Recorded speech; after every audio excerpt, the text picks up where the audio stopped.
व्यापार की समझ। एक बुजुर्ग व्यापारी था जिसके दो बेटे थे और उन दोनों की शादी हो चुकी थी और उन दोनों लड़कों के बच्चे थे। उस बुजुर्ग व्यापारी की मार्केट में मिठाई की बहुत बड़ी दुकान थी।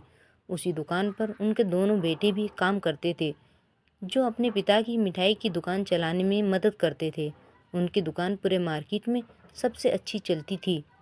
उस बुजुर्ग व्यक्ति को पूरा शहर जानता था और उसकी बहुत इज्जत करते थे। एक समय की बात है जब दीपावली का समय था।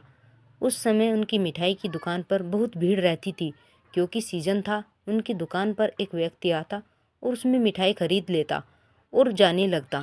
तो वह बुजुर्ग व्यक्ति उस व्यक्ति से कहता है, साहब मिठाई के 500 रुपये दे दीजिए। व्यक्ति, पैसे दे तो दिए, और कितने पैसे चाहिए? बुजुर्ग व्यक्ति, साहब अभी आपने पैसे नहीं दिए। व्यक्ति, अरे बूढ़े, पागल हो गया है क्या? तुझे पैसे दे तो दिए।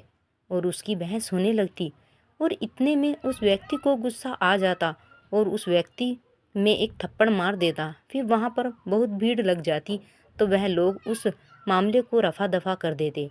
बुजुर्ग व्यक्ति के दोनों बेटे अपने पिता को संभालते हैं, फिर अन्य ग्राहकों को सामान देने लगते हैं। धीरे धीरे रात हो जाती है और दोनों लड़के घर निकल जाते हैं और बुजुर्ग व्यक्ति थोड़ी देर और रुकता है।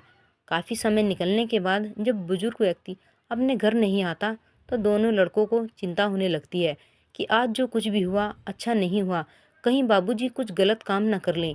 लेकिन वह उन्हें ढूंढने के लिए निकल ही रहे थे, इतने में वह बुजुर्ग व्यक्ति आ जाता है। बेटा, कहाँ गए थे आप? बुजुर्ग व्यक्ति, मैं उस व्यक्ति को मिठाई देने के लिए उसके घर गया था जिसने आज झगड़ा हुआ था। बेटा, आप उनके घर क्यों गए थे?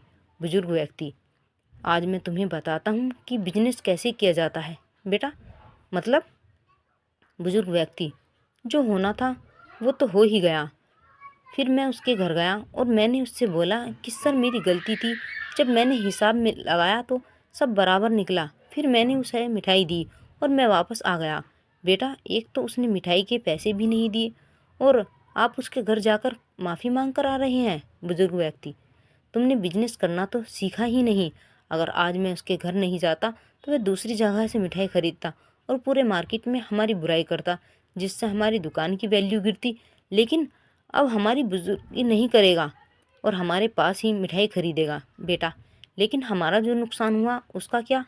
बुजुर्ग व्यक्ति, उसका जो करना था उसने किया, लेकिन अब धीरे धीरे उसे पैसे कैसे निकालना है ये तो मुझे पता है।